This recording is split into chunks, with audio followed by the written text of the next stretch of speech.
الرحمن الرحیم۔ سامعین عزیز احتشام السلام علیکم۔ علامہ اقبال کی بڑی مشہور کتاب بال جبریل کے آخری صفحے سے پہلے کے ایک صفحے پہ ایک قطعہ ہے جس کا عنوان ہے یورپ۔ یہ نیچے یہ بھی لکھا ہے کہ ماخوذ از نٹشے۔ اقبال کے حوالے سے تو آپ جانتے ہی ہیں، یہ ہمارے قومی شاعر ہیں، بڑا درد تھا ان کے دل میں، آزادی کی بڑی تڑپ تھی اور انگریزوں کے دور میں یہ مسلمانوں کو آزادی دلانا چاہتے تھے، ہندوؤں سے بھی اور انگریزوں سے بھی، کیونکہ جمہوری نظام کے تحت اگر انگریز چلے جاتے تو مسلمان ہمیشہ کے لیے ہندو کا غلام ہو جاتے، کیونکہ اکثریت کے اعتبار سے ہندو جو تھے وہ ہم سے 3 گنا زیادہ تھے۔ تو یہ جمہوری نظام میں جب ووٹنگ کا سسٹم ہے جہاں وہاں ہمیشہ ہندوؤں نے جیتنا تھا۔ بہرحال مختصر یہ کہ یہ ایک طرح کی اقبال کی پیشین گوئی ہے اس قطعے میں۔ مجھے نہیں کہ پتہ کہ یہ کس حوالے سے انہوں نے نیٹشے سے ماخوذ کیا ہے۔ نیٹشے ایک جرمن فلاسفر تھا، اور بہت سارے لوگ یہ کہتے ہیں کہ اقبال نے اس کے فوق البشر یا سپر مین کا جو اس نے فلسفہ پیش کیا تھا اس سے انہوں نے خودی کا فلسفہ جو ہے یہ اخذ کیا ہے۔ ایسی بات نہیں ہے، اس سے فائدہ ضرور لیا ہوگا، پڑھا ہوگا، یا اس سے کچھ چیز اٹین بھی کی ہوگی، لیکن جو اقبال کا ایک بڑا مشہور شعر ہے اس نقشے کے بارے میں وہ بھی ذرا سن لے کہ وہ کہتا ہے کہ اگر ہوتا وہ مجذوب فرنگی، اس زمانے میں اسے مجذوب کہا ہے، فرنگی مجذوب، اس زمانے میں اگر ہوتا تو اقبال اس کو سمجھاتا مقام کبریا کیا ہے، کیونکہ انسان کو جو اللہ نے پیش کیا ہے وہ کسی جنگل کے درندے کی مانند نہیں پیش کیا، ایک معاشرے میں پیش کیا ہے، اس کے اندر درد ہے، جذبہ حب الوطنی ہے، آپس میں ایک دوسرے سے بھائی چارہ کا جذبہ ہے اور اظہار و قربانی کا جذبہ ہے، جبکہ یہ جنگل کے قانون میں ایسا نہیں ہوتا۔ اور جو فوق البشر ہے اس کا ساری کی سارے خصائص جو ہیں وہ ایک جنگل کے بہت بڑے درندے کے ہیں، کہ جو طاقت کے دور پہ یا مائٹ از رائٹ کے فلسفے چلتے ہوئے جو اپنی قوت منوا لیتا ہے، یہ ہے اس کا فوق البشر۔ اور اقبال اس کا ناقد ہے کہ اگر ہوتا وہ مجذوب فرنگی اس زمانے میں تو اقبال اس کو سمجھاتا مقام کبریا کیا ہے۔ تو میں سیدھا اس قطعے پہ آتا ہوں کہ طاق میں بیٹھے ہیں مدت سے یہودی سود خار۔ یہ اقبال کا غالباً آخری صفحے کا یہ پہلے صفحے پہ قطعہ ہے یہ، جس کا عنوان ہے یورپ، کہ طاق میں بیٹھے ہیں مدت سے یہودی سود خار، جن کی روباہی کے آگے ہیچ ہے زور پلنگ چیتے کو کہتے ہیں، کہ یہ اتنی عیار قسم کی قوم ہے، جیسے روبا کوئی لومڑی بڑی عیار سمجھی جاتی ہے، کہ وہ اپنے ٹریکٹر سے اپنی عیاری سے چیتے کو بھی زیر کر سکتی ہے، اس کو بھی پا بجولا کر سکتی ہے۔ تو یہ یہودی بھی اسی کماش کے لوگ ہیں۔ انہوں نے یورپ کی قوموں کو، انگریزوں کو بالکل جکڑ رکھا ہے۔ کس حوالے سے؟ دوسری جنگ عظیم میں اگرچہ یورپ بہت بڑی رجیم تھی، 80 ملکوں پہ حکومت تھی، لیکن جرمنی نے اس کا ستیہ ناش کر کے رکھ دیا تھا۔ پہلی جنگ کے 20 سال بعد ہی، جس میں جرمنی بری طرح سے ہار گیا تھا، اسے ہٹلر نے 7 سالوں میں ہی ایک بہت بڑی قوم بنا دیا، جو پھر 5 6 7 سال تک انگریز سے ٹکرا گئی اور اس کا ستیہ ناش کر دیا۔ اس نے خود تو ہار گیا لیکن اس کو بھی بالکل تباہ و برباد کر کے رکھ دیا۔ پھر وہ 80 ملکوں پہ اس کی حکومت نہ رہی، لیکن اسی جنگ سے میٹ کرنے کے لیے، اس سے عہدہ برائے یا جیتنے کے لیے اسے سرمایہ کی ضرورت تھی۔ انسان تو ہندوستان سے بتھیرے مل جاتے تھے مرنے کے لیے، وہاں 14 روپے کی تنخواہ پہ یہاں سے مسلمانوں کو جبری بھرتی کر کے لے جاتے تھے۔ اور یہ جو گاؤں میں دیہاتوں میں نمبردار زیادہ جو ہوتے تھے، یہ انگریزوں کی یہی خدمت کرتے تھے کہ غریبوں کو، بچوں کو ڈھونڈ کے جناب یہ انگریز کے سامنے ڈالتے تھے، اور وہ جبری بھرتی کر کے ان کو جا کے وہ جنگ میں جھونک دیتے تھے۔ یہ تو ایک تاریخ ہے، ماضی ہے۔ لیکن انہوں نے اس جنگ کو جیتنے یا میٹ کرنے کے لیے یہودیوں سے بہت بڑا قرض لیا. یہودی ایک بڑی محروم قوم تھی جو 2000 سال سے ادھر ادھر گھوم رہی تھی، اور شاید اللہ نے بھی ان کو بددعا دی ہے کہ یہ دنیا میں کہیں ان کو کوئی ٹھکانہ نہیں ملے گا. لیکن بہرحال ان دنوں میں تو ان کو مل گیا. تو یورپ کے حوالے سے اقبال نے پیشین گوئی کی ہے کہ یہودی جو ہے یہ لومڑیوں کی طرح تاک لگائے بیٹھے ہیں، اور لومڑی وہ جانور ہے جو شیر کو بھی زیر کر لیتا ہے، چیتے کو بھی جکڑ لیتا ہے. یہ تو تاک میں بیٹھے ہیں مدت سے یہودی سود خار، جن کی روبائی کے آگے ہیچ ہے زور پلنگ، خود بخود گرنے کو ہے پکے ہوئے پھل کی طرح. جیسے شاخ پہ پھل پک جاتا ہے تو اس کی وہ جو ٹہنی ہوتی ہے یا اس کی جو جس کی وجہ سے وہ چمٹا ہوتا ہے، شاخ سے لٹکا ہوتا ہے، وہ کمزور ہو جاتی ہے وہ ڈالی، اور وہ بوجھ نہیں اٹھا سکتی تو پھل نیچے گر جاتا ہے. یہاں بھی ایسا ہے کہ انگریز جو ہے یہ جیسے پکا پھل جو ہے شاخ سے گر جاتا ہے نا، انگریز بھی اب گرنے والے ہیں. اب دیکھیے گرتا ہے کس کی جوڑی میں فرنگ. یہ دیکھنے اور سوچنے کی بات ہے کہ یہ یہودیوں کی جوڑی میں گرے گا یا مسلمانوں کا یہ ہمدرد ہوگا، یہ فیور کرے گا. تو بہرحال بدقسمتی یہ ہوئی کہ دوسری جنگ کے فوری بعد انگریزوں نے یہودیوں سے اپنا وعدہ نبھاتے ہوئے فلسطین کی بڑی زرخیز زمین جو ہے وہاں سے مسلمانوں کو بے دخل کیا، جبری طور پہ دخل کیا، اور وہاں اسرائیل کی اسٹیٹ یہودیوں کے لیے قائم کر دی.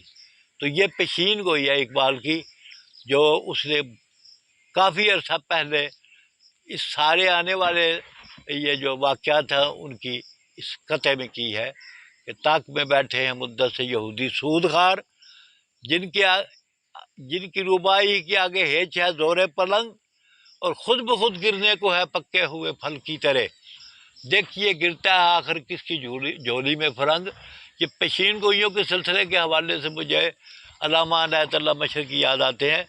یہ اپنے دور کے بہت بڑے میتھمیٹیشین تھے، حسابدان تھے، اور ان کے بارے میں پچھلے دنوں تک تو میں سنتا رہا ہوں کہ پنجاب یونیورسٹی میں انہوں نے 18 سال کی عمر میں 1906 میں انہوں نے ایم ایس سی میتھ کا امتحان پاس کیا تھا، شاید جس کا ریکارڈ ٹوٹا ہے یا نہیں ٹوٹا میں ہم یقین سے نہیں کہہ سکتے. ایک عرصہ پہلے تک تو وہ ریکارڈ نہیں ٹوٹ سکا تھا جو 18 سال کی عمر میں اس نے ایم ایس سی کی. پھر اس کے بعد یہی عنایت اللہ مشرقی ایکسفورڈ چلے گئے، یورپ پڑھنے کے لیے چلے گئے، اور وہاں انہوں نے 4 رینگولر یہ حساب کے اعلیٰ مدارج کی یہ کورسز ہوتے ہیں جو انہوں نے 3 سالوں میں ختم کر لیے. بڑے بڑے ذہین و فتین طالب علم جو ہے وہ ایک ایک رینگولر پر کئی سال لگاتے ہیں، لیکن یہ کمال کا انسان تھا کہ اس نے 3 سالوں میں 4 رینگولر پاس کیے. اور اس یونیورسٹی کی 800 سالہ تاریخ میں، یہ وہاں کے اخبارات نے خود لکھا ہے کہ ہماری یونیورسٹی کی 800 سالہ تاریخ میں اس معیار کا کوئی حسابدان پیدا نہیں ہوا. ہم نے جتنے بھی ہمارے بڑے سے بڑے انعامات ہیں ہم نے اس کی جوڑی میں فخر سے ڈالے ہیں. کاش اس سے بھی وہ بڑا انعام ہوتا تو وہ ہم اس کی خدمت میں پیش کرنے کی کو سعادت سمجھتے. یہ ہمارے وہ رجل ہے علامہ عنایت اللہ مشرقی. بدقسمتی یہ ہے کہ ہم نے نظریاتی ویزش میں اس شخص کو بالکل بھلا دیا، اس کی خدمات کو بھی ہم نے بھلا دیا. تذکرہ اس کی بہت مشہور کتاب ہے جس پہ مسلمان علماء نے فتوے بھی لگائے، اور میں یہاں ڈاکٹر غلام جیلانی برق کا حوالہ دوں گا کہ وہ خود اپنی کتاب میں لکھتے ہیں کہ میں اس حد تک پریشان حال تھا کہ ڈاکٹریٹ کرنے کے بعد بھی میں بالکل بیکار تھا، اور شاید میں کوئی بہت بڑا مرہد بن جاتا اگر مجھے علامہ عنایت اللہ مشرقی کا تذکرہ جو ہے یہ سہارا نہ دیتا. یہ وہی ڈاکٹر غلام جیلانی برق ہے جنہوں نے 2 قرآن کتاب لکھی، جنہوں نے من کی دنیا کتاب لکھی. اس طرح کی بہت ساری اور بھی ان کی نگارشات ہیں، اور یہ کیمل پور کے بہت بڑے مفکر تھے. تو علامہ عنایت اللہ مشرقی کے حوالے سے احسان دانش نے اپنی کتاب خود نوشت کتاب جہان دانش میں ایک واقعہ لکھا ہے. وہ بھی اس طرح کی پیشین گوئی ہے جو ہو بہو حرف بحرف سچ ہوئی کہ یہ جو آج کا جو منٹو پارک جو کل کا ہے آج جیسا جہاں مینار پاک استادہ ہے نصب کیا ہوا ہے ایوب کے زمانے میں، تو اس میں وہ انہوں نے 1954 میں 1954 میں ایک مجمع سے خطاب کرتے ہوئے یہ برملا فرمایا تھا کہ میں پاکستان کے حکمرانوں کو، یہاں کے مسلمانوں کو آنے والے 1970 اور 71 کے سالوں سے ابھی متنبع کرتا ہوں۔ مجھے نظر آ رہا ہے کہ دو علاقائی قوتیں پارٹیاں اٹھیں گی اور وہ اپنی آویزش سے، اپنی چپل کش سے، اپنی ضد بازی سے اس ملک کو دو لخت کر دیں گے۔ میں نے خود احسان دانے صاحب سے پوچھا کہ استاد اس شخص کو 14-16 سال پہلے اتنا کیسے پتہ چل گیا تھا؟ نے کہا صاحب وہ بلا کا میتھمیٹیشین تھا، وہ بلا کا حسابدان تھا بھائی، اور بلا کا کیفا شناس تھا، اس لیے کچھ بھی نہیں کہا جا سکتا، جو اس نے کہا ہے وہ سچ کا ہے۔ اور یہ وہی علامہ عنایت اللہ مشرقی ہے جنہوں نے اس زمانے میں جب کوئی اتنی کوئی لیٹسٹ قسم کی مشینری اور یہ لیزر ٹیکنالوجی اور یہ وہ کچھ بھی نہیں تھا، تو انہوں نے اپنے قیافے کے زور پہ کہا تھا کہ یہ بادشاہی مسجد جو لاہور میں عالمگیر نے بنائی تھی اورنگزیب نے، اس کی سمجھ جو ہے 100% قبلہ نما نہیں ہے۔ تو علماء نے ایک فتنہ برپا کر دیا جناب اس کے خلاف، فتوے دے دیے، پتہ نہیں کیا کچھ کر دیا۔ اور جب یہ لیزر ٹیکنالوجی آئی تو واقعی یہ ثابت ہوا کہ یہ 100% 100% اس کی جو سمت ہے وہ قبلہ نما نہیں ہے۔ یہی علامہ عنایت اللہ مشرقی ہیں جنہوں نے اس زمانے میں یہ پیشین گوئی فرمائی تھی کہ بھائی میں مسلمانان ہند کو اور خصوصی طور پہ جو مقتدران ہیں یہاں کے، ان کو ابھی سے متنبع کرتا ہوں کہ 70 اور 71 کے سالوں میں دو علاقائی پارٹیاں اٹھیں گی اور ملک کو دو لخت کر دیں گی، اور یہی ہوا۔ ادھر مجیب جو ہے وہ بہت بڑی اکثریت سے جیت گیا ایسٹ پاکستان میں، اور یہاں بھٹو صاحب تشریف لائے 70-72 سیٹوں کی اکثریت سے، لیکن ایسی آویزش انہوں نے برپا کی کہ ہندو کو موقع مل گیا اور انہوں نے پھر ہم سے چھین لیا سب کو، ہمارا ملک جو ہے دو لخت کر دیا، ہمارا مشرقی بازو کاٹ کے رکھ دیا اور دو لخت ہوا شاعر مشرقت تصور۔ پامال میرے قائد اعظم کا چمن ہے، آفاق شفق رنگ شہیدوں کے لہو سے، یہ حال ہوا ہمارا، ٹھیک ہے نا۔ تو یہ آج کا میں نے واقعہ بیان کرنا تھا، اور اس کے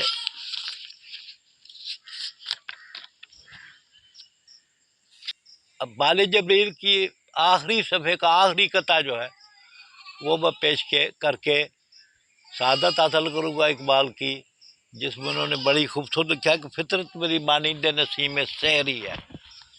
اگرچہ وہ اپنے حوالے سے یہ کہہ رہے ہیں لیکن فطرت کا ذکر ہے، اس میں فطرت بھی ملوث ہے، اللہ کے ارادے بھی ملوث ہیں، اور وہ جیسے میں نے کل پرسوں خودی کے حوالے سے کہا تھا کہ ایک ایسا درجہ ہے خودی کا تیسری منزل ضابط الہیہ کی کہ جہاں ریاضت، محنت اور ضبط نفس کرتے کرتے، اطاعت کرتے کرتے انسان اس مقام پہ جا متمکن ہوتا ہے کہ پھر ہاتھ ہے بندہ اللہ کا، بندہ ہے مومن کا ہاتھ۔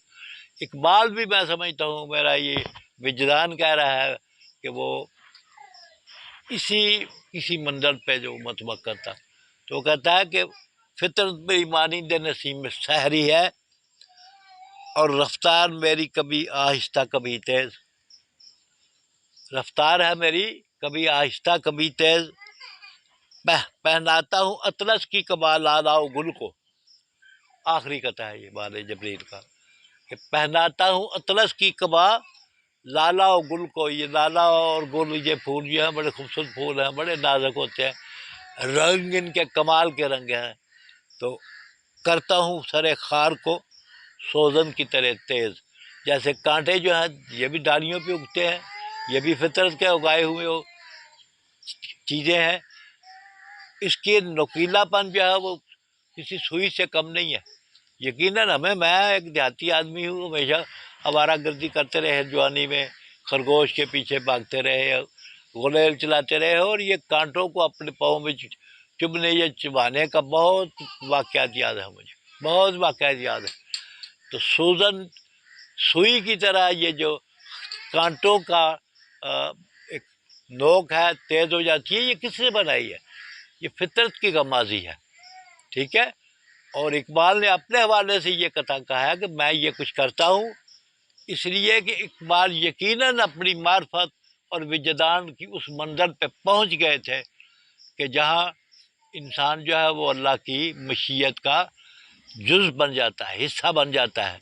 اور اللہ پاک خود بھی قرآن پاک میں یہ فرماتا ہے کہ جو میرا بن جاتا ہے میں اس کی زبان، اس کی گفتگو، اس کے ارادے بن جاتا ہوں، ہے؟ تو ہاتھ ہے بندہ اللہ کا، بندہ مومن کا ہاتھ، یا خودی کو کر بلند اتنا کہ ہر تقدیر سے پہلے خدا بندے سے خود پوچھے بتا تیری رضا ہے، رضا کیا ہے؟ یہ ہے وہ درجہ جس پہ اقبال بھی کسی حد تک اللہ نے اسے یہ موقع دیا تھا کہ وہ متمکن ہو گیا تھا۔ اگر شک ہو تو اس کی فارسی اور اردو شاعری میں سے گزر کے دیکھے، لیکن وجدان اور معرفت کی آنکھ سے دیکھے، پھر جا کے اقبال کی سمجھ آتی ہے کہ کس معیار اور کس شخصیت کا یہ انسان ہے۔ وما علینا الا البلاغ المبین، صدق اللہ العظیم۔